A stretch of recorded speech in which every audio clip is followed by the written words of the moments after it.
Well, welcome back, everyone.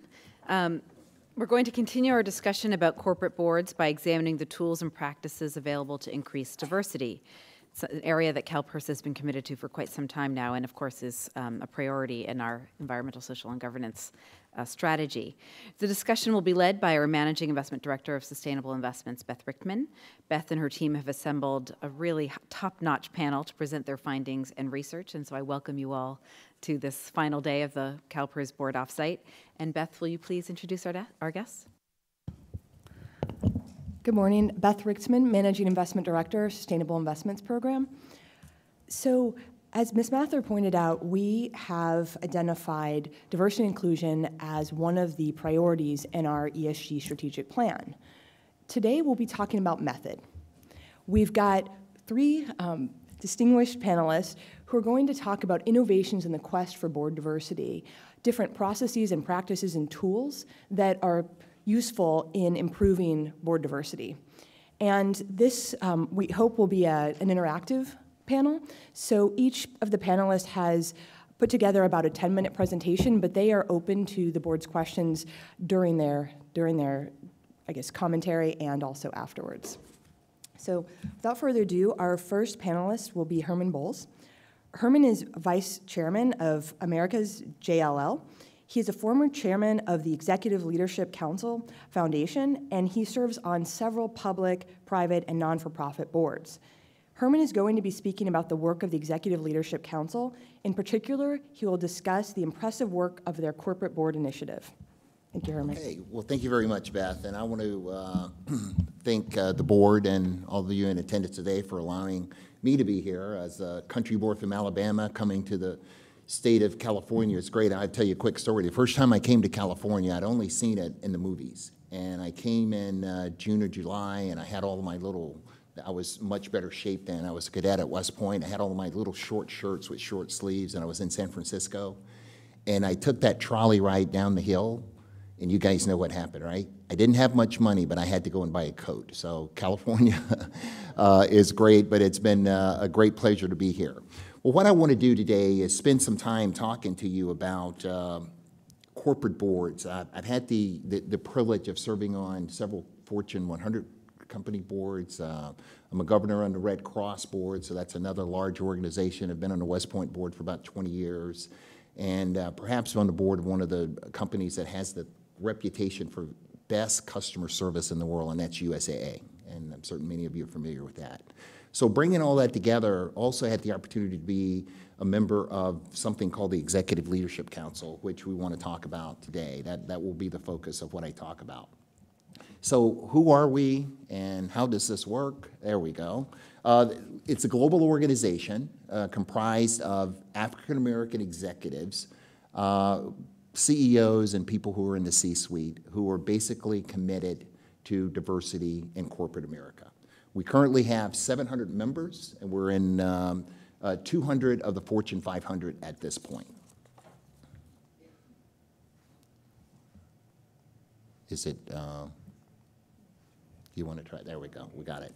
So we have as our goal to be the preeminent organization for Black executives, not in America, but in the world. I don't know what I'm doing wrong. Okay, the mission. What is our mission? Our mission is really to increase the number of Black executives who are taking place in the great spoils that comes from this great capitalist society that we live in. And we want to do that by providing leadership training for them. We want to do that by providing connectivity for them. As we're going to talk about boards, it's a lot about relationships. And another thing that's very, very important is our focus on philanthropy. And many of you see there Mr. Kaiser himself, Bernard Tyson. I'm certain many of you in the room know Bernard. Our board is made up currently, again, as Beth mentioned, I'm a former chair of our foundation, but this is our current board. You'll have this information. Our current president and CEO, who replaced a gentleman by the name of Ron Parker, and Ron had been an executive at PepsiCo for several years. And Skip is bringing, Skip Spriggs just joined us from TIA-CREF, and he's bringing a new energy, and you just had your NACD training by the member. I'm very, very active in NACD activity, and that renewal is very, very important, and as I see from your board, you guys have a way of doing that as well. And you look at what our strategic outcomes and what is it that we want to get done. So we want to increase our membership from 700 to 1,000. And remember, you need to be within 3 levels of the CEO, enterprise level CEO, to be a member of this organization. For we're looking for people, as they say, with juice, who can make a difference and who can make things happen. We want to be recognized as a reputable source for fantastic people to make things happen. We want to be a resource and encourage Black executives to be CEOs. And we also want to make sure that we develop education and training, not only to help people in their operational roles, but as we talk about our corporate board initiative, how do people participate in the governance process? And we want to increase, and we had a goal of increasing the number of seats at Fortune 500 companies by 200 people in terms of having Black executives on their board. And we also have the global recognition that we're looking for. So we've actually done some things overseas. And I think many of you can see here, these are members, all of these people, I know very well. So you've got Jamba Juice, you've got McDonald's, you've got Darden, you've got Kaiser, you've got Merck, you got TIA Kraft, you have JCPenney's, now Lowe's, Xerox, American Express, and Carnival, just on that page in terms of who our members are. Okay, what is it that we do and how do we do it? So we think of it in terms of upward mobility. So we have programs where the current members actually focus on individuals who are currently in high school as well as college by doing essay competitions, training, mentoring programs. So that's certainly there for the upward mobility. The senior executive, we have ELC member meetings. Our most recent one was in Seattle 2 months ago, where we'll generally have some executive from that area will coordinate it, and it'll be phenomenal training and networking and connecting opportunities. We have CEO Summit that we have with our annual dinner every year. We'll have about 30 to 35 CEOs from top companies, and they spend a day with their ELC members talking about the challenges of diversity in the room and non-attribution. Great, great, great program, and many of the CEOs try to get in every year, as a matter of fact. The C-suite opportunity. So we want to get those individuals that are just short of the C-suite. We want to give them the skills that they need to make things happen, and that also includes our CBI initiative, which I'll talk about shortly. And then legacy. So what's happening now, right? A lot of people get their professional career, and we get to be in our 60s. It's time to transition. That expertise and that skill set, you don't want to go away. So we put programs together for our legacy members that they can be mentors and they can continue to take their 40 to 50 years of experience and share it around the nation. Now, why are we here today, and what is the problem statement? The good news is, from this chart, you see there has been some success over the past 2 years in terms of diversity in the boards. You can also see from this chart that larger companies seem to be doing better than smaller companies. And that, Beline can certainly talk about that just in terms of the resources that they have and the focus they put on it, and perhaps even the attention that they get from organizations even such as yours. So despite the fact that there has been progress, there is still significant progress to make. When I'm in a boardroom, I try to look at, first of all, who are our employees, and those are people that you definitely want to make sure. Ebony Magazine did a pictorial advertisement, and it had a picture of a young Black boy looking into a mirror with a Superman costume on, and he saw the white Superman. The point of the matter is, you want to create an environment, you want to create a culture where everybody in that organization feels that they can make it to the top. So that's important for your employees. It's important for your shareholders in terms of understanding what is the market that we serve, people from diverse backgrounds, bring perspectives that are not there. What happened to the music companies that were not aware that there was this thing called hip-hop? Billions of dollars in value creation opportunity. And culturally, if you were not in a location to be able to understand or appreciate that, that perspective does not come into the boardroom.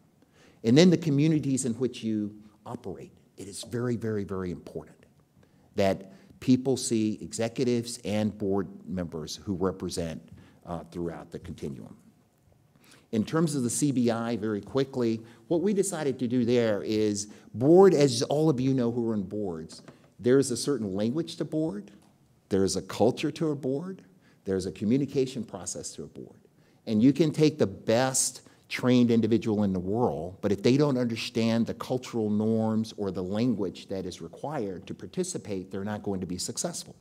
So what we try to do, we're going to prepare our Black executives for service on boards.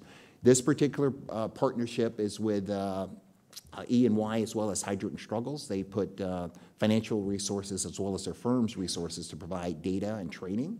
And what we also do is we have regional panels. We go around the nation. And for example, at JLL, we hosted one about 4 or 5 years ago where I had my chairwoman and several executives talk.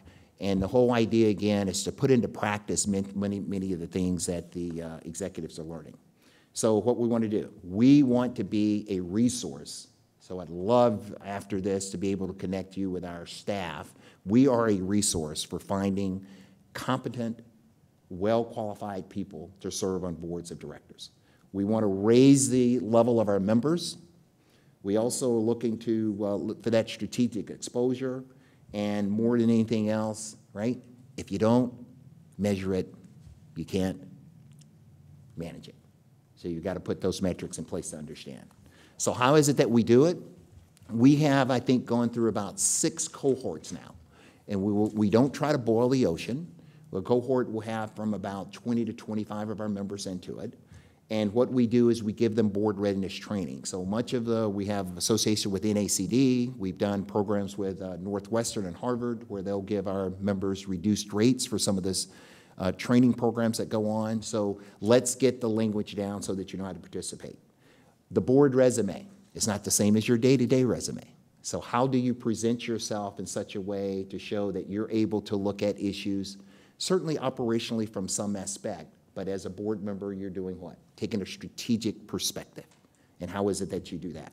The regional events I spoke about, building your relationships with the private equity firms, and that's an area perhaps where we can collaborate with you as you have quite a few investments in those companies. And I just think it's so important, I'll say right now, the power that you have when you've got investment advisors coming to you and saying they want to do things, if you accept the fact that diverse organizations perform at a higher rate, and I think Catalyst and many other organizations, Harvard Business School, have researched that and proved that, then you want diversity on the investment organizations you're going in.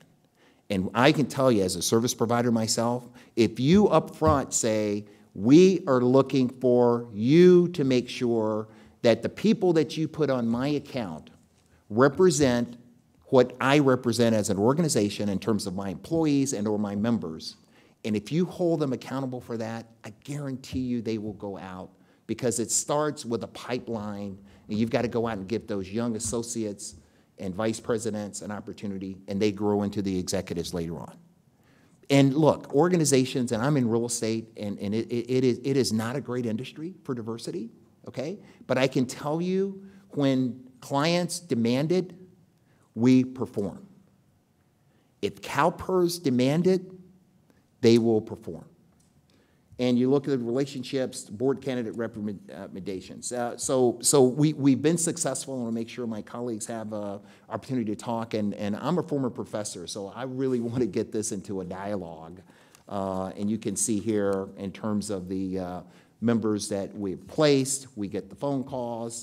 Beleen and I are going to do some things to work closer with her organizations, because I've been very, very impressed with what Equilar has been doing over the board. And there are some challenges going forward, and we've got to certainly do that. And we know all the things that are going on, right? Everybody wants a CEO, right? The next issue is tenure. Not a lot of turnover. These are great gigs if you get them, right? You got a great group of people you're with. The retirement age is going up, but at the same time, we talked earlier, the diversity will help organizations be stronger. So we'll continue to doing the things that we do at ELC. We would welcome the opportunity to have, whether it's informal or formal relationship with CalPERS, because you guys are the deal. Thank you very much.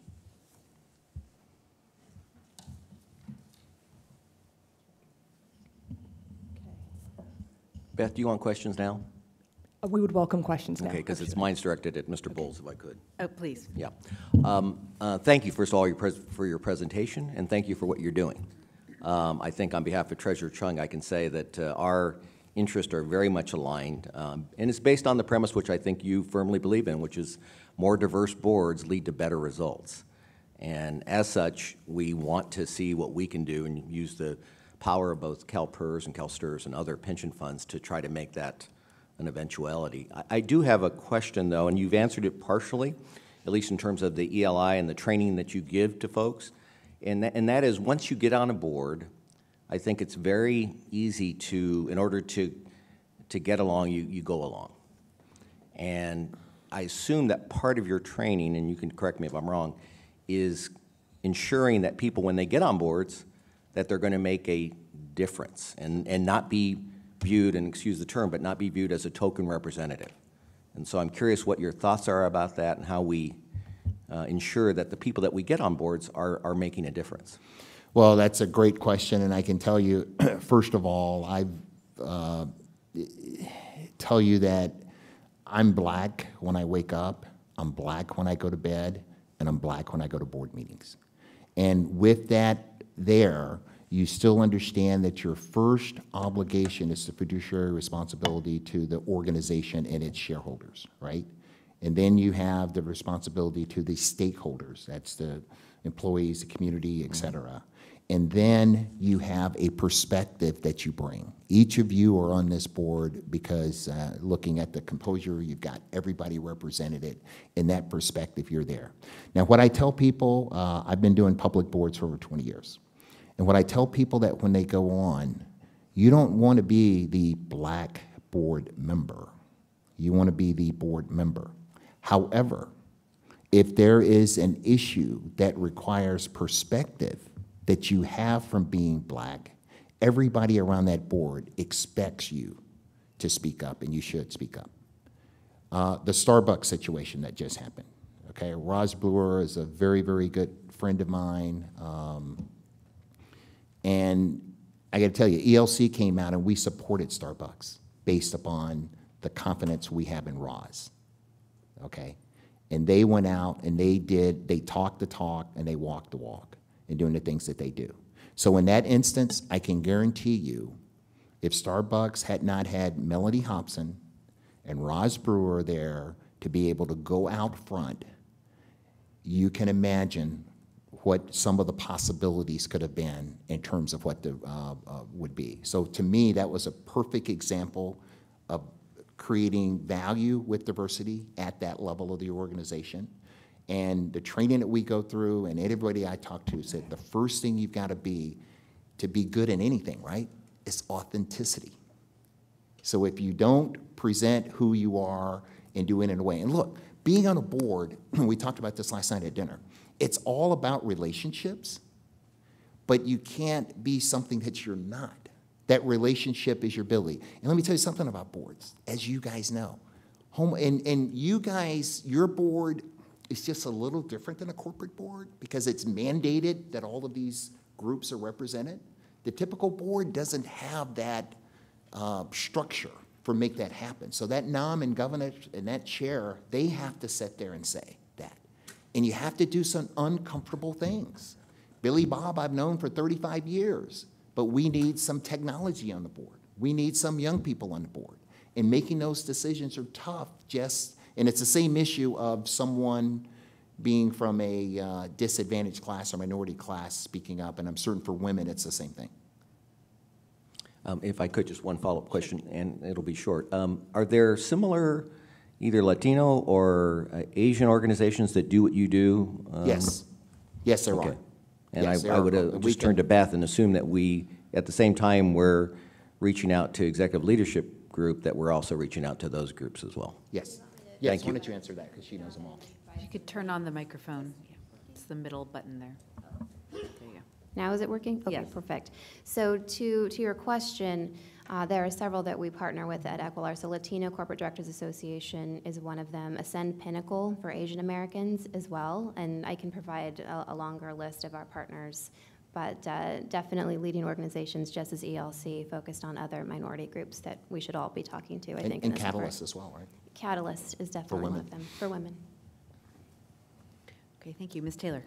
I wasn't going to ask a question, and then you piqued my interest. So along with what Mr. Juarez was talking about, and I appreciate your answer, one of the things I think about is our values that you bring to the, that we bring as separate individuals to the board.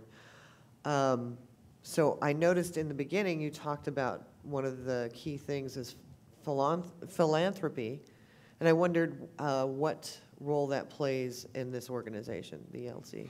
So I just, Monday I went over to the African American Museum in Washington, D.C., and those of you who haven't seen it, I'm putting in a plug. For example, ELC, we gave $1 million as one of the founding sponsors of that, because I go back to my Superman and the little kid, okay? And to the extent, if we're really about making sure that we have a better nation, let's start with that being our objective, right? And to have that better nation, we want everybody to participate in the economic opportunities. And in order to do that, we can't just train the people that are members of our organization now. We've got to reach back and touch someone. So you've got to have those programs. And the other issue, and I mean, look, you saw the list of people that are involved in this. We're looking for sustainable progress. We're not looking for a flash. And certainly there are probably some egos in the room, you know, and highly, you guys may even have some egos on your board, I don't know. But highly effective organizations have people that want to do things. And what you do, the leader, those two ladies I'm looking at here, you got to take all that power and energy and you put it in such a way to make sure what? There's a common objective, and this is Leadership 101. There's a common objective, and we're going to work together as a team to accomplish that objective. And part of that, if you think about the entire circle, there's another organization called the Black Directors Conference. That, matter of fact, we meet here, and it might be at some point good to, you guys, we could definitely, I think, get you on the agenda for that. Melody Hobson and John Rogers from Ariel support that. And we meet up in Laguna Beach, and 3 issues they focus on. And I'd say of the group that goes there, you know, 75% of them are ELC members, but it encompasses other people as well. They focus on people, and that is what we're talking about here in terms of both the board as well as the C-suite as well as entry level. They focus on something that's very, very important, procurement, okay? What are you doing to enhance and make sure that minority-owned and women-owned firms have the opportunity to create a foundation to establish a wealth-building organization? And then the last thing is philanthropy, and that's about giving back. And in the African-American community particularly, we have a great history in the church of giving. We have not, let's say it's evolving, particularly as we have a class of people now who truly can be philanthropists. It's evolving more now in terms of doing things. I tell you, I told my kids, we've been fortunate, and my kids aren't waiting for us to die, because we'll certainly leave them something, but there are other things that my wife and I want to work toward. Now, my grandparents couldn't have that conversation because they were working toward, you know, getting food on the table for the next day. So the luxury that many people have, and particularly our ELC members, that's why we think the philanthropy is so important, because that's setting the foundation for the next generation. Thank you. I think we're ready to continue. Thank you. So our next speaker is Sophie Lilias. Sophie is the president of Leader Exchange and is an international governance expert with extensive experience in shareholder activism and investor campaigns in Europe, United States, and Canada. She also recently joined the bank, I guess the board of the African Development Bank. That's like it. Oh, close. She's close. They're voting tomorrow, so we'll Yes, find sorry. out.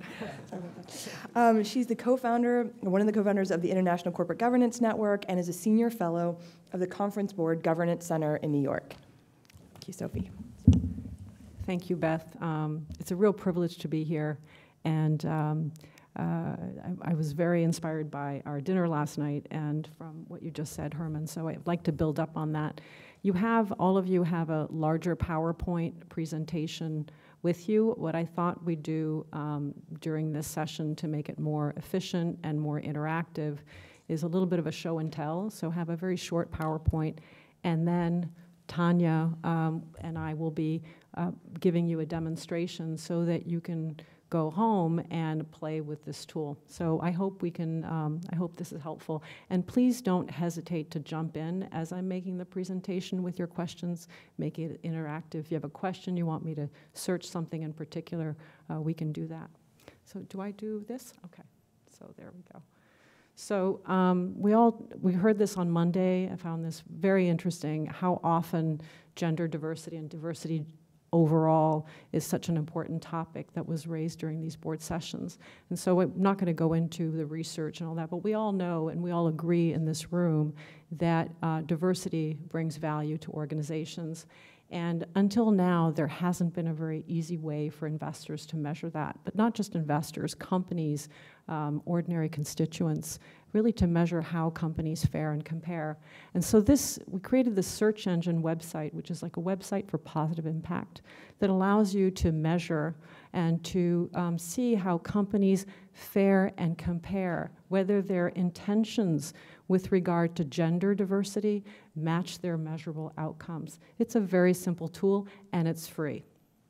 So the Gender Diversity Exchange tracks 1,500 companies around the world in 38 industries, 27 countries, and 3 geographic regions: North America, so Canada and the United States, Europe, and Asia Pacific.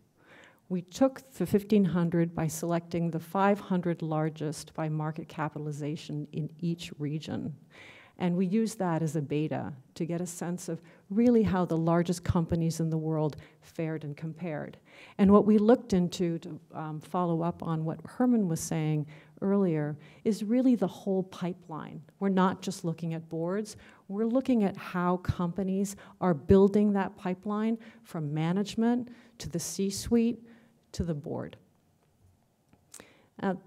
This product is really a group effort, so I built this. My background is governance, but I'm also a board member of a public company, one of the largest companies in Europe in the luxury sector.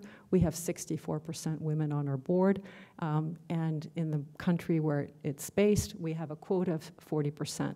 So clearly this company isn't complying with regulation. It decided to go way beyond regulation, and it looked for qualified individuals, and these individuals happen to be women. I also serve on the board of a positive impact fund, and hopefully I'll know tomorrow, of the investment arm of the African Development Bank, which, if shareholders approve, will also have 30% women, and the independent directors come from Africa and Europe as well. What we use is public information from a leading data provider, very well established, very recognized, called Visio Iris. It has currently 250 analysts, and it has a track record of building and developing sustainability data for companies, investors alike. What's particularly interesting with Visio Iris is its formation, and it's a stakeholder organization that has employee representatives on the board, labor union representatives on its board. It also has companies and investors, and that's what really makes this information very valuable. The second element that comes from this, we only selected publicly sourced information. We do not do questionnaires, and we make sure that whatever we have is what companies disclose, and if they don't disclose it, then they will not appear in the base. So what this does is really allows you to learn if companies' intentions match their outcomes. It allows you to figure out whether the companies disclose data on gender and on any of the 7 metrics that I'll go through. It allows you to compare up to 5 companies in their region, all industries combined, and it allows you to compare the companies against their peer group worldwide, all with a single click. The 7 data points that we use are divided in 2 categories: intent and outcome. The intent are the first 3 elements, and they are binary, yes, no. Does the company have a diversity policy particularly related to gender, and that's formalized. The second criteria, does the company have a gender target? What that means is that the company sets a target within a certain time frame and discloses that target. The third is, does the company disclose how it implements its policies, either nationally or internationally? So those are the binary, and those are the indicators that suggest these are our intentions. We did not choose other. There are 40 or 50 criteria around gender. We really wanted to simplify intent and outcome. The 4 outcome criteria that are numbers, one is the percentage of women on board. And what's interesting here, because it's an international database, in many markets, you have directors that are elected by shareholders, and you have directors that are not elected by shareholders. They're employee representatives. And employee representatives are not, the board of directors is not accountable, or the nominating committee is not accountable for the employee representatives. And so we did not want the board to get credit for diverse candidates coming from employee representatives. We wanted the board to be accountable for those that are elected by shareholders and brought to the shareholders by the nominating committee. So we only integrate those elected by shareholders. The second criteria is the percentage of women in the C-suite. The third criteria is the percentage of women in management. And the fourth criteria, which I think is the most interesting, is the change of women in management within 5 years. Research shows that trends are more important than outcomes. And that's why we put that in there. And the final element is this whole filter on whether the companies disclose their gender, whether they disclose their data. Because what's important is that of all these criteria, most of them are not mandatory disclosures, and yet companies disclose them. So what we want is to encourage companies to disclose what they're doing and get them to benchmark against each other so that they actually improve their outcomes. So this search engine was built for 3 categories of people, and it's interesting because it really blends in with what you were saying earlier. So the investor community, individual, institutional, such as yourselves, really to benchmark portfolio companies at a glance. We all know that data's out there. There are a lot of services out there, but they're very complicated to use. You can use your iPad, you can use your cell phone, and in a snapshot, you can see how these companies perform. The other part is to monitor companies so that you can actually see which companies are doing well, and those that aren't, you can engage with them. So that when you're having a conversation with the company or one of their board members or anybody that you meet, you can actually say, how are you doing? And they're saying they're doing wonderfully or they're not, and you can compare them against their peer group and saying, guess what? I can see that you're not disclosing your management data. Why is that? The third, and then the final part with investors is also building it into portfolio indices, and we've actually licensed it out to research affiliates that has built a financial indice using our methodology in their ESG indice that they just launched. For companies, we've tested this, and what's interesting with the data is when we built the data set, we reached out to CEOs, to boards, to investors, and to the community at large, really to get a sense of whether these data sets made sense. And so for CEOs, these data sets make sense because every time I meet with a CEO, the first question they ask is, where do we stand? Board directors. I sit on a public board and on fund boards, and what I found is that we know that companies do well, but we don't have a very simple tool to get a sense of how we're doing. We know we have a lot of, in my firm, we know we have a lot of women. But with this, I can tell them on these 7 points, this is what we're doing, and guess what? Our competitors are not. We're doing a lot better. I tested this with a lead director of a large public company who did not have any C-suite executives that were disclosed, was not aware of that, and went back to the CEO and to the management and asked for the disclosure. This is also a tool for employees. During these 3 days, we've talked about talent management. And talent management is about talent retention. And so this too, if you're a young employee or a not so young employee and the company's going around saying how they're implementing their diversity policies, well, if the outcomes are not there, this is something as an employee you might care about. And then finally, what I would call the community at large. A lot of the community at large, whether individuals, academics, NGOs, do not have the resources to access this kind of data. And so this is a tool for them to be able to use to access it. So it's free, as we can say. We provide customizable reports. We use this methodology in a very simple way, and we want this to have positive impact so we can encourage companies. I think, Tanya, now we can perhaps go to the demo. So hopefully, there we go. So you can see that this was built as a search engine. It has a very simple search engine page. And you can search a company by either going in the bar, if you know the company, or if you don't know the company, you just click search and you'll go to a landing page. So perhaps we can search, was it Exxon, we thought, since it's a company that CalPERS seems to focus on. So when you go in, we have a little robot because we want to make sure that we're not, people aren't copying all the data. There we go. Hopefully it works. Got another car. Yeah. Sorry about that. But that's protection. Okay. There you go. So this is what you'll see when you search Exxon. And you'll get this with any other company. So if you go along at the top where you have those little eyes, you can see that each of the indicators has an explanation of what the indicator means. And if you click on any of the indicators, you're actually going to get access to the methodology that explains the indicator. Or you're going to go back to the robot. You're good? There, we'll just go back to Exxon, don't worry. You should be okay.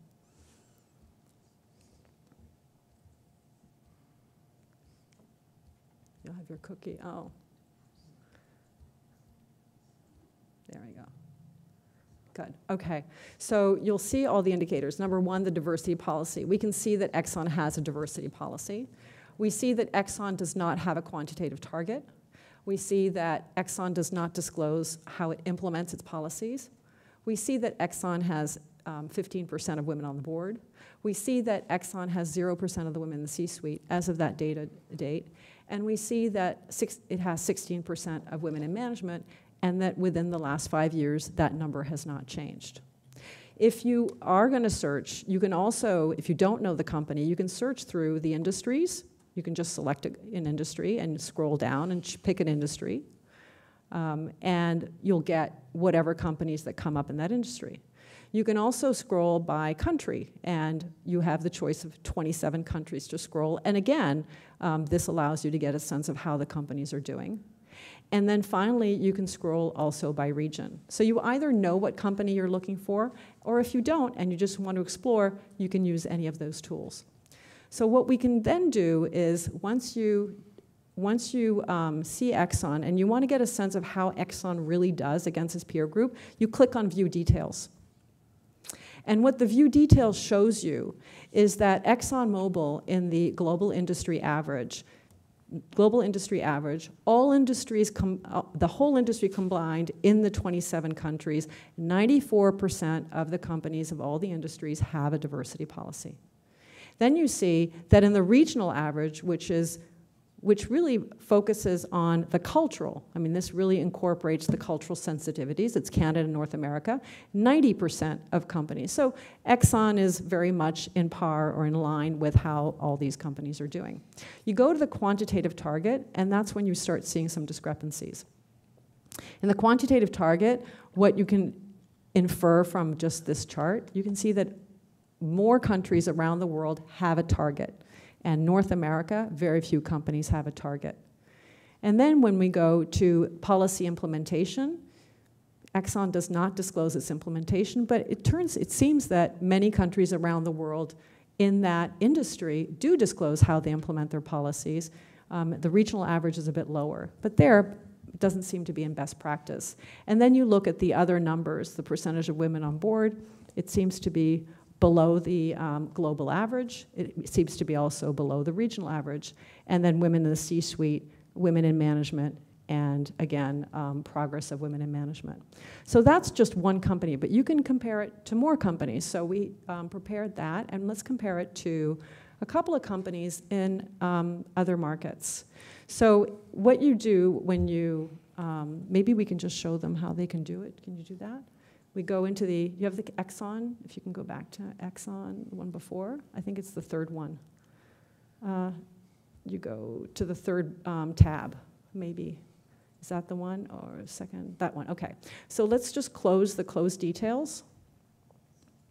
You click on Exxon, the little box, and then you go scroll back up, and let's add Total, which is a French oil company, and we'll click on that. And then you want to add another one. So let's click on, I don't know, Occidental. Okay. You got Occidental Petroleum. And then what you do is you click on Select and Compare Companies. And boom, you've got 3 companies that you compare. And what you see, these are all the same industries, you see how these 3 companies really have very different outcomes. And oil and gas industry traditionally has been deemed as being highly male. And what you see is Total, which is one of the world leaders, is actually much more gender balanced. And so the idea that there are no women that we can find in the pipeline from management to the C-suite to the board in the oil and gas industry has just been put to rest.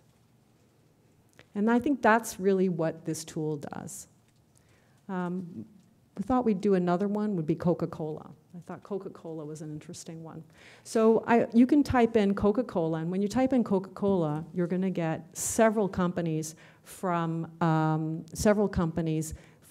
with the brand, but in different independent bottling companies. And so what I found was interesting was when it came up, we took Australia and let's take Australia, and we have Japan. And what you see, Australia and Japan, and we'll just select those 2 and make it easier. You see in Australia, Japan, we're in the Asia-Pacific region. Same brand, different companies, and you can see the results of what happens in Japan and what happens in Australia in the same region. And so what I think about this, as I see this from an investor's perspective, is that when you're engaging with Coca-Cola in the United States that has some really interesting outcomes on gender diversity, even though these are independent companies, they share the same brand. They share the same values. They share the same goodwill. And the intangible asset of goodwill is in that reputation. And Coca-Cola, one of the things CalPERS could do is talk to Coca-Cola and say, is there a way that you can convince Coca-Cola Japan and help them have more women on their boards and throughout the C-suite? Maybe there's something that you can share with them that you're successful with. Same with Australia. But this is really something that shows that the cultural differences with the same brand can have profound outcomes. So I just would like to have you all try this website and use it. Companies are using it, boards are using it, and we'd really like CalPERS to use it. So thank you very much. Thank you very much for that really informative presentation, and I enjoyed the demo. We do have several questions from the board. Is that okay, Beth, if we take a few now? Absolutely. Okay, terrific. Ms. Taylor. Yes, thank you, Madam President. So I really appreciate this and the search tool. So I wanted to know, though, it sounded like, I don't know who talked to Coca-Cola or who you were suggesting talked to Coca-Cola, but as the Leader Exchange and the creator of the website, do you guys engage with companies to see if they can do more reporting than they do? For example, like with the Coca-Cola issue, or on maybe pay disparities? If we're seeing the C-suites becoming occupied by women, are we looking into whether or not they're being paid what other CEOs were being paid or whatever? So that's a really good question. What we just built was a search engine and a tool for investors to take action, or companies to take action, or board members. And one of the things that we realized was that a lot of people don't have the information in a simple and comparative way. So this is actually something, so we did not engage with Coca-Cola. The data is all based on their public filings, so they're local proxies. And so we really focused just on this. The why the disparities are exist is not something that we looked at. And the reason is actually one of just data analytics. The more criteria that you have in your methodology, the more you dilute the important outcomes. And that's just the mathematics. If you have 15 criteria and you come out with an average, you're not focusing either on the intent. So we really wanted to look at, do you have an intent and do you have an outcome? And perhaps the most interesting situations are what companies that do have policies and have poor outcomes. And the why they have those outcomes, that's why we did the comparison, was so that companies could look, or investors could look at their peer group and say, guess what, your competitor is doing X, Y, Z, why is that? Or, as you were suggesting, you as an investor talking to Coca-Cola, you know, we just looked at this, why is this going on in Japan? You know, is there anything that you can help them with? That's what we're hoping, to encourage and not to shame, and to reward those that are doing a really good job. All right, thank you very much. Thank you. Mr. Juarez. Yes, thank you. And I want to first thank Marcy and Ann and Beth for helping the Treasurer's Office get special access to Sophie last week. And we were able to do a deep dive for about 90 minutes. It was excellent, and just to see how the system works. I want to paraphrase something that Herman said, which is if you don't measure it, you can't improve upon it. And I think that's important for the board going forward and for the staff going forward, is that we have to have ways in which we're looking at companies over time. But also absolutely. And part of that is what we've suggested in previous discussions we've had with staff anyway, and with this board, I think, is that it should be de facto evidence that if a company doesn't report or shows no diversity or shows no progress, again, that should be de facto evidence that they should be on our target list for engagement. And then from that engagement, hopefully we'll get results, and we take whatever steps necessary to do so. So I want to be clear about that. Treasurer's position is that we need to be forceful once we identify those that are not doing well. And as we discussed last week, those that are doing well, we need to figure out a way to prop them up and make them the examples or the exemplars that others can follow. And we should figure out a way to create sort of a Hall of Fame or top 10 list or something that extols those that do well. The one thing that we talked about, and I want to just have you respond back to the full board, was the idea that hopefully over time we can take this same process, and if not through your program, through some program, to have it extended to other forms of diversity beyond just gender diversity. And so I want to get you to comment as you did for us last week, and then obviously entertain the thoughts of the rest of the panel as to being able to extend this to other forms of diversity. Thank you, Mr. Juarez, for your kind words. And yes, so very, very excellent point. And the question has always been, why are you focusing just on gender? So we focused on gender because it's 50% of the population, and because from a global standpoint, it's one of the factors that is reported on. And this is what we really discussed. On a global scale, particularly in the 27 markets, but not just there, ethnic reporting, sexual orientation reporting is not legal in many markets, particularly ethnicity. And when it comes to sexual orientation, there's also the privacy concern and personal risk, because some individuals travel and some markets, their lives are at risk. And I have spoke to the leader of a company that was operating in an African country that was asked to disclose which individuals in the company were homosexual. And the company refused to report because they knew that these people would be at risk, and decided to close their businesses and move out of the country. So these are concerns that are very different in different markets, and that's why we focused on that. That said, nothing prevents on a local level to be able to disclose what is locally possible.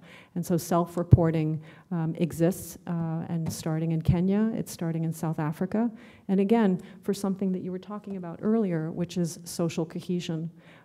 There are, in Kenya and South Africa, there are different tribes, and the focus there is to make sure that one tribe does not have the majority of positions in certain companies, to really keep that inclusion and keep the social peace. So these are things that can be done, but they have to be done locally. They can't be done on a comparative basis. Thank you. Mr. Slayton. Thank you. This is a great conversation. I'm reminded when Justice Ginsburg was asked, when will there be enough women on the Supreme Court? And her response was, when there are 9. So I wanted to ask, on these measurements, and I agree, if you don't measure it, can't manage it. Is there any work being done to look back at us, to look back at the investor community? For example, pension boards. What is their representation? So interestingly, more and more funds are being looked upon in terms of their representation, not on pension, but on the asset management side. So on the pension side, less so, because it's the who are they accountable to? And it's the same, you know, I think that's one of the concerns. But nothing prevents, for example, we heard the self-evaluation this morning, but nothing prevents CalPERS from using these metrics or other metrics to do a self-evaluation on its own diversity and create a standard so that other pension funds in the country can begin to start measuring and say, let's start measuring ourselves and seeing how we perform when it comes to the trends in management. And it doesn't have to be just on gender. It could be much wider on the diversity that we all discussed and I heard this morning. Exactly, because if we are convinced that diversity creates a climate of better performance, then we need to have better performance on the investor side as well. Absolutely. Okay, thank you. Thank you. Ms. Pequin. Thank you, Madam President. And thank you to both the panelists who have spoken so far. I know we have one more person to speak, but it's been very interesting and eye-opening conversation. And with the Leader Exchange Project, I think this is a fabulous concept that you put together, and congratulations on doing this. I'm sure it was a lot of work. I was wondering if you have the ability to track the users of this website, and so far if you've seen a majority of users coming from one sector versus another, and what does that mean for future collaboration or partnerships? Very good question. So we don't ask people to log in, but we have a sense of who's looking at it. We decide for privacy reasons, and also with the GDPR that just passed as we were launching, it made it a little bit more complicated. And we will be developing a second set of tools where you will be able to download reports, and people will have to log in for that. But the two categories, the main categories of people looking at this are on the investor side and the board side right now. And then the third is media. We've had a number of media outreaches, which I think that was very interesting because media likes it as a concept, but they're also seeing it as a resource, and that's what we're hoping. The more people use this, the more these 7 criteria will be standardized. The more they're standardized, the more people are going to compare companies, and the more the companies are going to disclose, and the more outcomes we're going to get. Okay, thank you. And I had a follow-up question for Mr. Bowles as well, too. And the work that you do in monitoring your pipeline and putting together your mentoring programs, do you think that it would be easier to have a faster pace of change and turnover on board seats if there was mandatory disclosure or more widespread disclosure of race and ethnicity data among board members? Yes. You know, the information, generally speaking, on gender diversity, you generally can go by a name because you'll look at the proxy statements and not everybody puts pictures in there, so you don't really know. And, you know, it's so interesting being in the boardroom having these discussions. I know one board I'm on that's more of an industrial related, and I'll never forget, I was chair of the comp committee at the time, but we did not have any women on our board. This was about six years ago, and we had an opening coming up, and I made the comment, let's make sure we get a woman for this next seat. And 2 of the white males were not offended, but they were caught by that, saying, we can't do that. We've got to get the best board member. And long story short, we explicitly told the search firm we wanted a female. And this individual is chair of the audit committee now, has done a fantastic job. But the point I want to make there is just that mentality of the culture in the boardroom, right? We all come to work every day, right, just saying we are a meritocracy and we're going to have great people and we got to find good people. But she has made such a difference just being in the room in terms of, the conversation that goes on. And she's very good, and it's just phenomenal. So the point I'm making there is, and again, I'm not necessarily a hero for that, but I, in that instance, made a difference by standing up. And this gets back to the question earlier that I think Steve asked about, or somebody asked, are you just happy to be there? And are you just happy to collect your check and get the notoriety? No. You've got to do something. You've got to make a difference, and you've got to stand up for what you think is right. May I make Ms. Packen, may I just follow up on that, on the quota? The markets that have adopted quotas have shown a major transformation in how their boards operate and how their boards are composed. So countries like France, we always talk about Norway, but countries like France, when they adopted a 40% quota, they had 5 years to fill 8,000 board seats. That's a lot of board seats. And if you're going to go just for former CEOs, there were no former CEOs. There was one CEO on the top 40 companies in France. The impact was, number one, reaching out to totally new skill sets, identifying totally new skill sets in the companies. And that was the first thing. Two, international, much more diverse than ever before. People from all over the world, very different backgrounds, particularly for the global companies. And even changing the language of the boards. A lot of boards are now operating in English so that they could attract that talent. And the third was the professionalization of the board with processes such as self-evaluations that never occurred before. All of this in 5 years. And now you have 40%, you look at Total, 40% or more of women on boards, but women of very different backgrounds and men now of very different backgrounds. So quotas have an impact. Targets have an impact. And individual directors have an impact. Thank you. All right, let's continue. Thank you, Madam President. Our next speaker is Belen Gomez-Resum. Belen is the Vice President of Strategic Initiatives and Communications at Equilar and leads Equilar's Diversity Network. She has more than 10 years of experience in the corporate governance industry and has previously worked closely with board leaders and potential candidates to place top board talent. Thank you, Beth. I appreciate the opportunity to be here this morning. I wanted to pick up on the theme that Herman really kicked off for us and what we've heard discussed in terms of measuring what matters, because that ultimately is what we do at Equilar. In the first 16 years of our business, we were primarily collecting compensation, executive compensation benchmarking data. And over the course of those years, we realized we aggregated a significant database of executives and board members, their professional history, board composition data. And 2 years ago, we set out to launch the Board Edge platform, which we'll share with you today. But it was really driven by our clients, client feedback at the time of building this database of executives, of board members, board composition policy, and data with a significant point of diversity. And how can you at Equilar, how does this database help us in identifying more diverse candidates, whether that's women, whether that's ethnicity?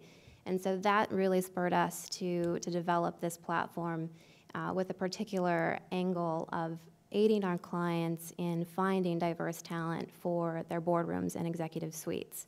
So you have slides. I know we presented 4 or 5 slides, but Tanya and I discussed just diving right into the platform. So we're going to start here. It's actually very similar to yours in terms of the search landing page. This is the first page here. We won't spend time on this particular page. We'll just go straight to benchmark. But very similar to what you discussed, Sophie, in terms of just putting that data in the hands of board members, of executives, so they can see how they're aligning with their peers, how they're aligning with their industry. Oh no, did we log out? Okay, so we have to log back in. All right. Sorry.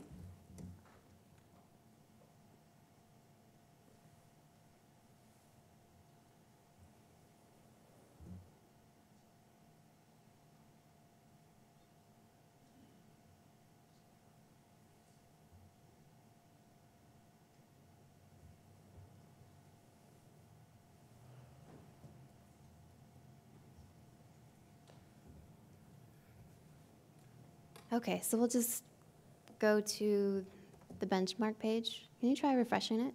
Okay, perfect. So what you'll see on the screen here once the data populates. So within the Board Edge platform, what we're tracking is board composition data as well as executive and board member profiles. So I'm going to start first on the benchmarking page. So within the platform, you can set a target company. So in this case, it's set for me as Disney. So you see that at the very top. So what this will do is take you through all of the data points in terms of the percentage of women on the board, the median age, the median tenure, how many new board members have come onto the board in the last 5 years, the ownership level of the board members, what the independence level is of that particular board. At this point, it's 90% at Disney, and the median approval rate for those directors. So you have the top lines of median numbers for the company. Then if you click down on the arrow, drop down under Disney, under Disney. Then you get the line by line of each individual director and how that rolls up into those median numbers. So if you hit back on that, perfect. So then you see if you scroll down, it's the default is to show the proxy disclosed peers. So you'll see that from the proxy, Disney's disclosure, we've set all of those companies so Disney can see, or any client of ours who's using this database can see how Disney aligns with the rest of their peer group across all of these measures. So this is the default view in terms of just an overview of the board. But then we go a little bit deeper into actual board policy. So we're going to go up to overview, Tanya, if you can for me, please. And we'll go into leadership experience and policy. So leadership will just show you a view of the leadership structure of the board. So who's the chairman? Is there a lead or presiding director? How many executive team members are on that particular board, and take you through the committee structure as well. So it does a deep dive on the leadership structure of each board and the peer group. And then we'll go to the next, which is experience. This will show you the background of the board members in terms of their executive level experience, if they've been a CEO prior, or other current board memberships outside of that particular company, and past board memberships. So you get a good view of how experienced these board members are and the other companies that they've served. If you want to just do the drop down, so you can see the line by line, under Disney, sorry, Tanya. So you can see the line by line for each director in this particular board and all of the other companies that they're serving out currently or previously. And then we'll go to policy. So you can see the board size. If it's a classified board, it'll show that as well, the number of meetings held. If it has a policy around retirement age, if there are any term limits for that particular company, and the term length if they do have one. And then any attendance issues, so typically it tends to be that 75% threshold of meetings, but that will populate here as well. So again, I don't want to spend too much time because I know we already went through a benchmarking set, but this just, I think, illustrates how our clients, corporate and investor, can go through the process of assessing how boards align within their peers and their broader industry. So now we're going to go over to the advanced search, and I want to spend more time here. So this is where our clients can really spend time once they go through that assessment of where those gaps might be on their board when they're looking for a new candidate. What is that skill set they need to set in terms of the specifications they're looking for? So we have this database. It's about 220,000 profiles now, executives and board members. And we'll just do a quick search, and then I'm open if anybody would like to give me other requirements or search requirements to put in here. So let's do female. Let's go to number of boards, do at least 0. So basically, let's say we're looking for a new director candidate who has never served on a board before. And then we'll scroll down and do executive experience. Let's do function, let's say finance.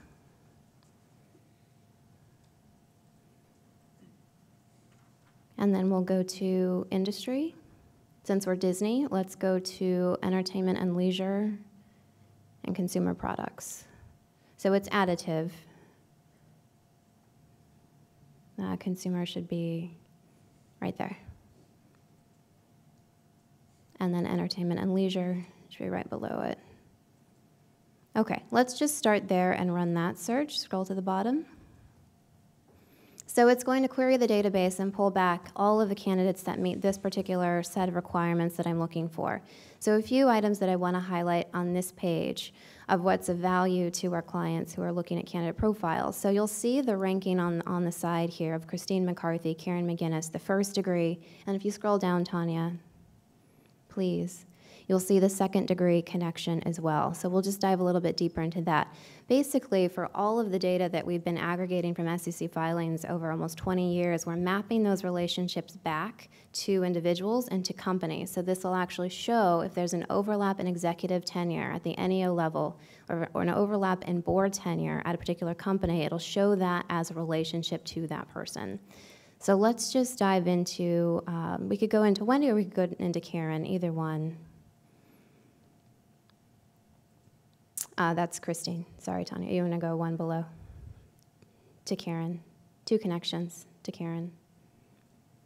So if you scroll down, it'll show you what those relationship maps and what the overlap is at the executive level or board level. So if I were to click on, Tanya, if you could go to, so this is saying Karen knows Philip from Illumina. If you click on the 2017 to present, it'll be a little pop-up that shows what that overlap in tenure is.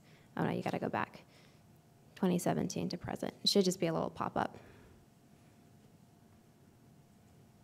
There you go. Okay, perfect.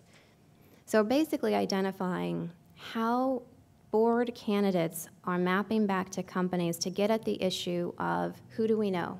The conversation often starts there. Who do we know, a trusted board member who could come and join our board?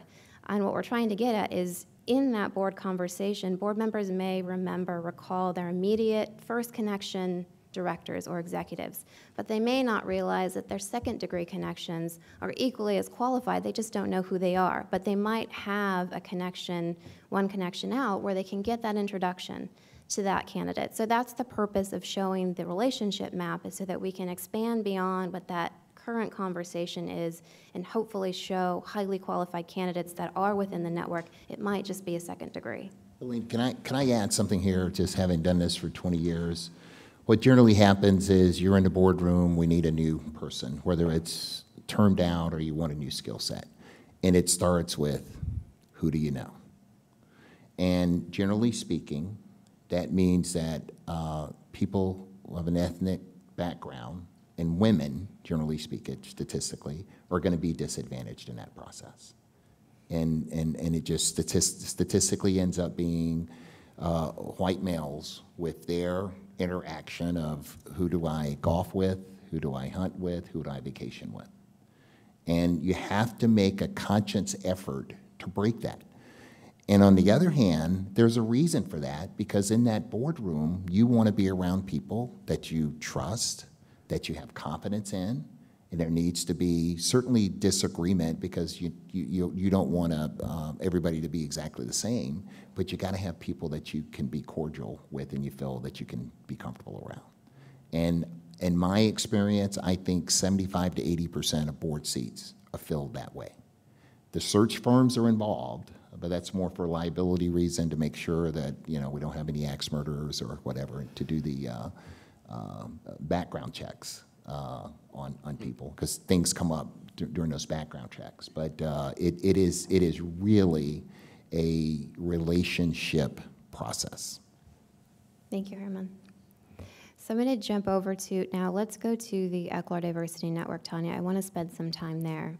So when our clients run a search, there's an auto filter, which is the Eqular Diversity Network, and I want to spend some time there. We launched the network in the fall of 2016, and CalPERS and CalSTRS were founding partners of that launch for this program, and it was the migration of moving over the 3D database into our now Board Edge database and taking that over from MSCI.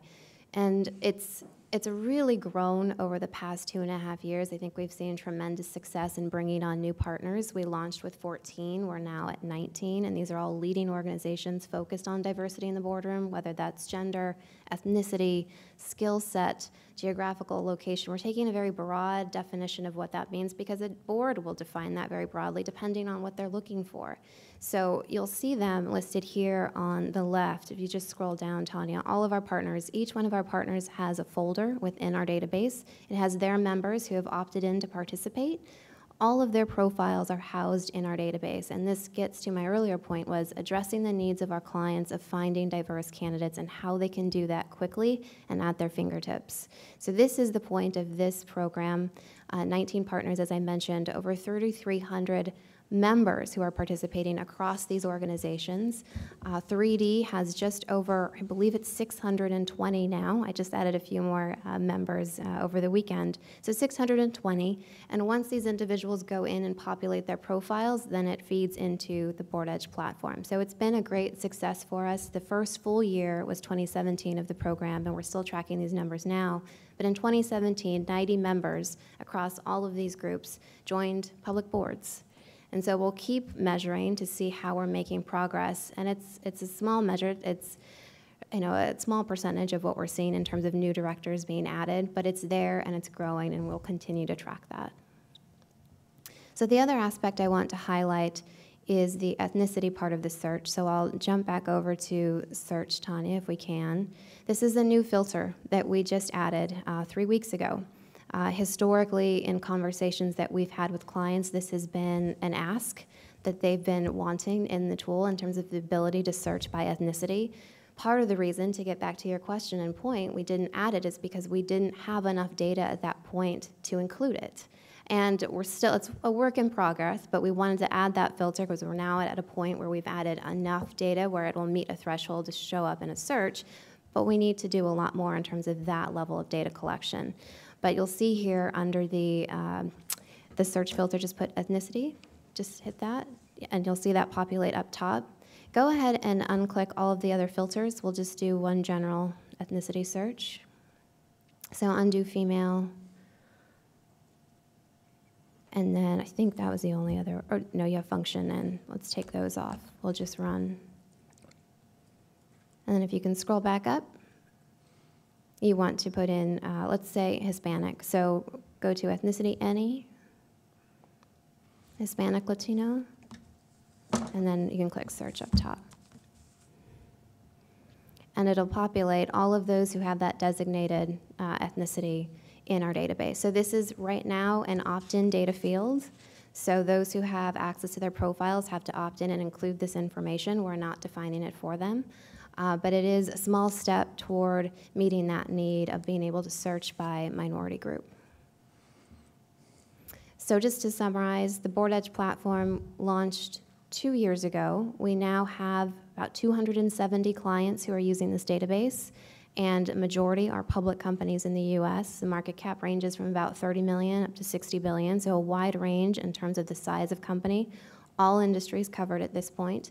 We also have investors, so pension funds, institutional investors who are using this, as well as service providers. So we have boutique search firms who are using this to supplement their search processes as well. So really, the stakeholders in this ecosystem focused on board composition and diversity in boardrooms are accessing our database to search, in particular for diversity candidates. Any questions? Thank you. Mr. Juarez. Yes, thank you, and Belen, thank you for the presentation. Excellent, just wonderful stuff. Want to first get into asking you about how individuals get into your database. Sure. So there are two different access points. The primary one is through the Equalar Diversity Network. So it's usually through one of these groups. So we partner with, let's say, WCD or LCDA. They will typically give us their membership lists, those individuals who have opted in. And from that point, it's, think of it as sort of a LinkedIn experience. They receive an email with a link. From that link, they get access to create their profile if it doesn't already exist in our system. And they can build out their experience timeline. They can build out their board resume. To Herman's point, it's not the same as professional resume, so there's a lot of education that goes into that as well.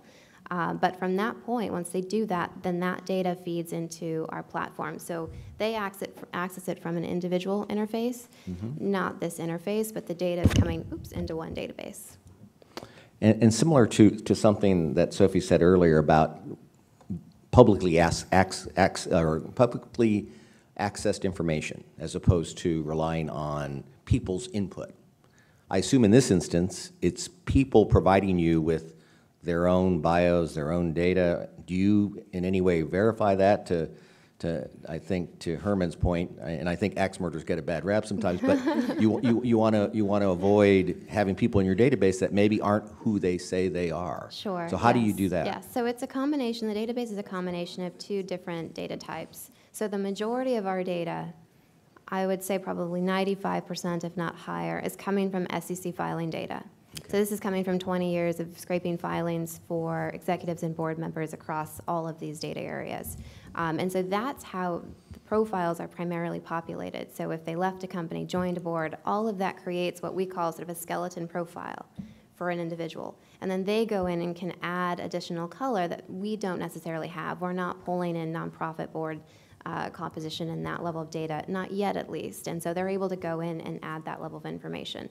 So are we going in to vet every single data point they're adding? No. We vet every data point that's coming in from the SEC, but not the individual. But what we do within the database is we highlight, so it's very clear this is user-generated content or it's SEC-related data, so that anybody looking at a profile will know this is entered by the individual or this is coming from a confirmed source, the SEC. Or a data filing. Do you feel that you're missing groups at all by relying, say, heavily on SEC data, or, I mean, because that's a subset of life. So I'm just wondering whether you feel like you could be broader in some way. I don't have the answer, but in some way that. No, absolutely, and it's a great question. So part of the growth plan for this particular database, and in the history of Equilar, we've primarily been U.S.-centric. We've primarily been providing data on about 4,500 publicly listed companies in the U.S. So looking beyond that in terms of private companies, nonprofit organizations, to be able to expand the database to those organizations as well, so we are able to, one, increase the size of the database, but two, make the experience much better in terms of the number of profiles that our clients have access to. So this year alone, I think we will add about 1,800 private companies from the beginning to December 31. That's been our target. And we'll continue to grow from there. I think if that's answering your question in terms of groups that we're missing. I think it is partially. I mean, you mentioned nonprofits, because I think nonprofits can be a great source of people that you could pull from. Yes, absolutely. Yeah. And then the last thing, I'm curious whether or not, it seems as though you rely on companies to come to you and say, we were looking for a board member, and so we want to use your database to find them. Do you ever go in the other direction where you would be willing to push or promote people that you know would be perfect for that particular board based on what they've told you, and provide them maybe with a little help in finding that right person? We do, not in a formal program. So we do that if it comes up in conversation with a current client. So we have 860 clients, I think it is, on the corporate side, around 860. And some of them we've had for as long as I've ever been at Equilar, 10 years. So we have that trusted relationship where they would say, you know, our board is looking for somebody. Is there somebody who you think that you've been talking to in discussions that you think would be a good fit? So it happens one-off. We haven't formalized that program, at least not to date. Thank you. Mr. Slayton. Thank you, Madam President. I want to come back to something that Herman said earlier about board self-selection. And I served years ago on a publicly traded bank board, and there were no axe murderers on the board, but there were 9 middle-aged white guys on the board.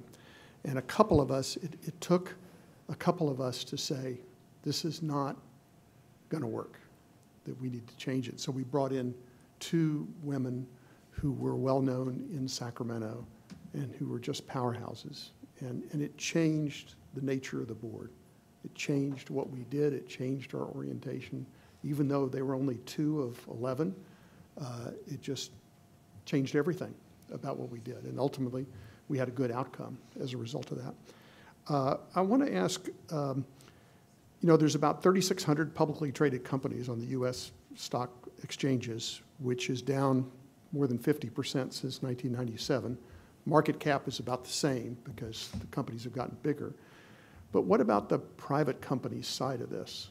You know, we're talking about all the public companies, but there's a lot of board power and a lot of resources dedicated to the private markets. So how do we tackle that? I'll say that particularly where you guys have your private equity investments, if you subscribe to the theses that diverse organizations perform at a higher rate, perhaps you could include that in your evaluation process, and you have to get that commitment from the managers up front, okay? Because in the one hand, you don't want to tie people's hands that they can't do what they need to do to give you the returns, but on the other hand, I can tell you they may need a little encouragement. So one thing strategically you could do is up front, when you go to those private equity firms, telling them that one of the things that you want them to commit to is making sure that they have diverse management teams as well as diverse board members. Thank you. Ms. Taylor. Yes, thank you. I just wanted to thank Herman, Sophie, and Belen for being here. And Beth, I really appreciate you bringing forward these new, obviously they're not new, but these new ways for searching for diverse candidates, and for us to be able to maybe look into this further for our own proxy season. I don't know how we could use these, but I think it's a great thing that you brought these forward for us as a board to look at. Thank you very much. Thank you. Any other questions from other board members?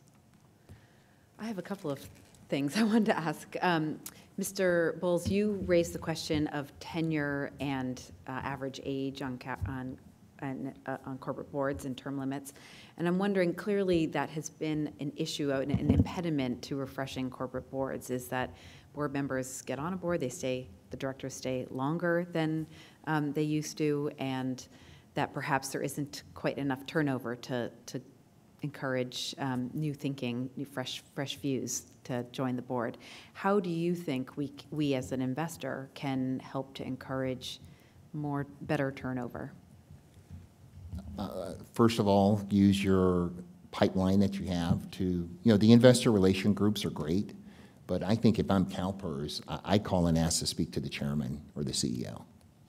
And you've got the clout to do that, and let them know that you are concerned about diversity, period. Now, one of the things, one point I want to share real quickly, particularly as the women diversity issue has come to front, I'm going to give you a little rumblings that goes on in the African American community. And Belen and I had this conversation several times.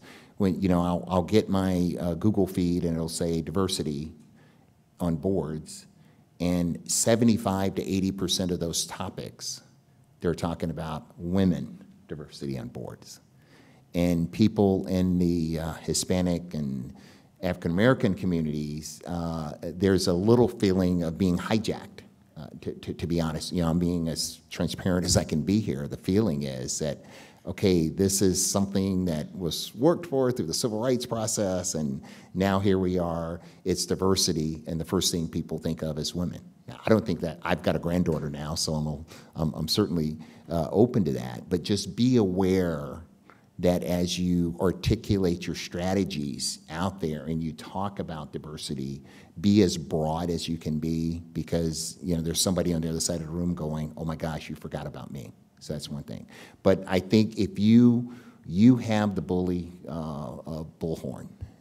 with what you are, I think just as you've had the CalPERS effect in terms of your list of firms that underperform financially, I think you could have a CalPERS effect on diversity as well. Thank you. One of the other, you've talked a lot about tools, particularly Ms. Elias and Ms. Gomez-Russam, which are very important and certainly can help us and companies to do better. But one of the things that I wonder, and you talked about this a little bit in terms of the second-degree connections, and Mr. Bowles also talked about it in terms of who do you know, right? So how do we get from sort of the cold, hard math of tools to actually establishing relationships and rapport that can, and the networking that's required to really get an invitation to sit on a board? Sure. So just to follow up on that, to begin with, one of the things I will always tell a potential board candidate is having your profile in a database will not a board seat make. That is not going to be the end solution in any database. There's always going to be that networking element.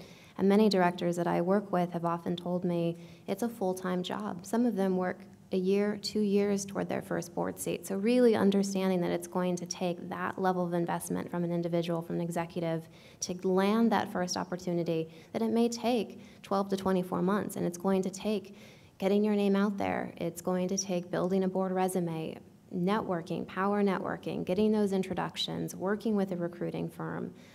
There's just so much that goes into getting on a board that I think candidates don't yet fully understand. But I think it's that networking piece that's going to be critical. So the industry events, the small informal events that they can attend where they're introduced by executives that they're in their network or board members that they're connected to. Those introductions and opportunities are going to be critical for them, in my opinion, to getting that opportunity, that first opportunity. And do you think there are enough enablers particularly for underrepresented directors or potential directors? I mean, is there some gap that needs to be filled? I think there are. So from my perspective, and it could just be because I attend so many industry events that I feel like there are many. There are, in my opinion, many opportunities for individuals who are looking for them to connect with board members and connect with executives. Do I think there needs to be a better, improved sort of mentoring or sponsorship development program to really take candidates from that initial phase of interest in board service to getting that first opportunity? Yes, I agree. But in terms of opportunities to network, I feel like there are plenty. It's just taking advantage of them. But I'd leave it to you to give your opinions as well. But to me, I think the opportunities are there. Just have to take advantage of them. One of the couple of things. One is the timing.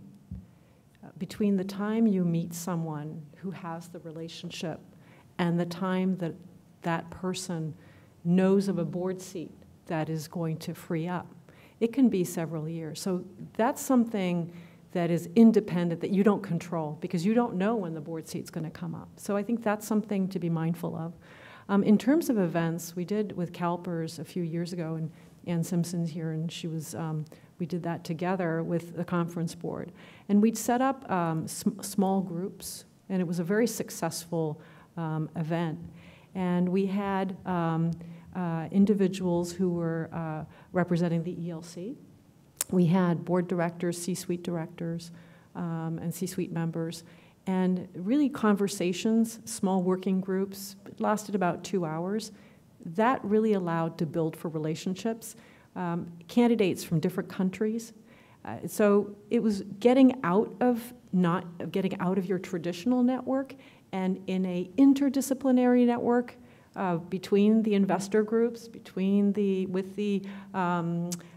with communities or organization representatives, and the smaller the better. So I think really the timing is something to be very mindful of, and small engagements are generally the most effective. I would agree. Thank you. Any other questions from the board? I don't see anything. I don't know, Ms. Rick. Oh, I'm sorry, David, I missed your hand, please. I'll kind of try to put this out there in a way that makes some sense. I'm going to take it a little further afield from the discussion of board diversity. And when we look out at the world and we see the kinds of positions, C-suite positions, but even positions in fields that are highly lucrative, highly sought after, we talk a lot about, trying to access talent.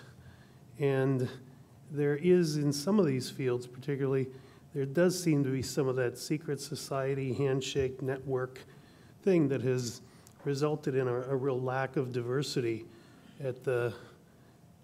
in those pools of, ultimately talent that doesn't seem to be there at the very ground level of raw talent, coming from high school to college to B school to who ends up being successful in the world of private equity.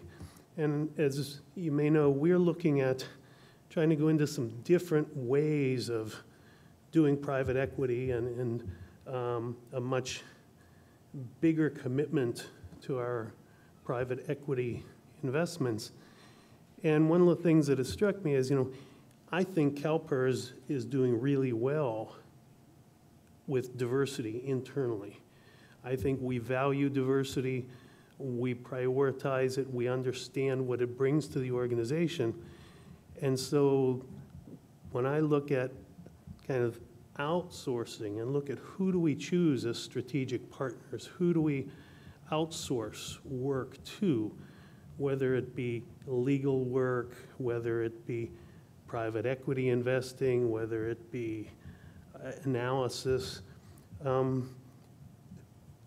do we kind of ensure that we're doing at least as well with choosing our partners as we are if we had done the same work in-house by expanding our successful and diverse workforce? Working in the service industry, and I think I said this earlier, what I would encourage you to do with your legal, your accounting, and all of these, your analytics, your consultants, is let them know that you want the people on their team to be representative of your organization and your members. And I think this gets back to something Sophie said. If you ask all of them that now, few of them would match what you've done internally. But I think what you want to do is look at that over a 2 to 3 to 4 to 5 year period and see that they're making progress.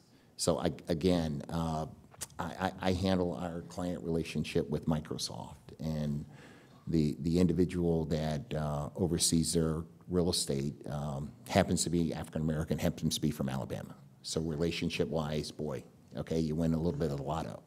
But he is unapologetic in saying that what he wants, because of what the culture of Microsoft is he wants his service providers to basically represent that. And finding someone understands commercial real estate in Pacific Northwest, it's tough. But guess what? We did it. We did it because it was a priority. Because every day I get up, I've got things to do. And the easy things are going to get done first. And the harder things, I'm going to get to it. But yet I'm committed to it. So you have that authority to say, I want this many women, I want these ethnic minorities on the teams that come and work for me. It will make a difference. Well, thank you. I think that brings us to the conclusion. Beth, do you have any summary comments? Yeah, well, thank you, Madam President. I actually do have one more question. I think we've heard a lot of good thoughts from the panelists, and we're such a incredible group of panelists with so much knowledge in this space. You do know that CalPERS, we're looking at how we might enhance our efforts on how we're approaching diversity and inclusion, including corporate board diversity. Do you have any closing ideas for us or additional thoughts other than what you've said so far?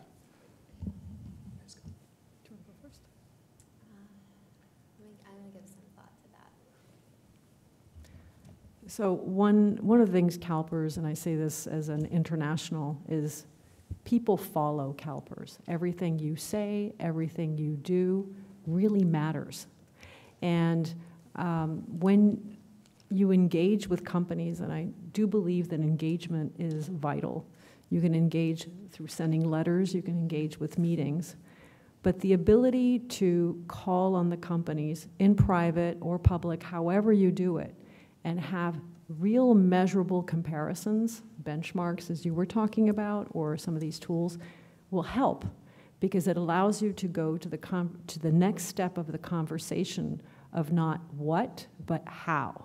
And I think this is really where your stick is, and I think this could be really helpful for you.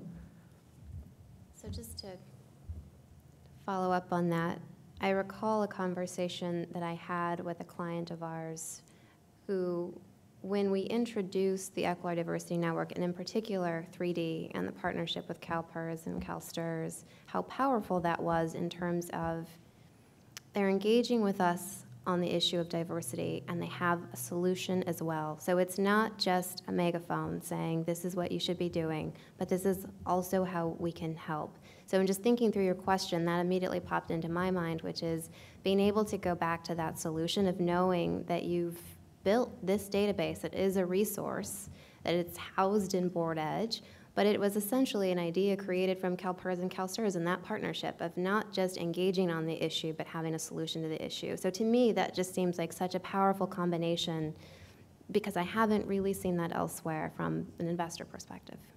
Thank you. Okay, well, I want to really thank you, Beth, and the entire panel for making the time to be here with us today and sharing your insights.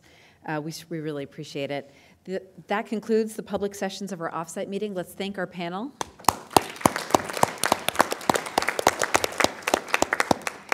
We've covered a lot of ground over the last 3 days, which will be very useful in our work going forward.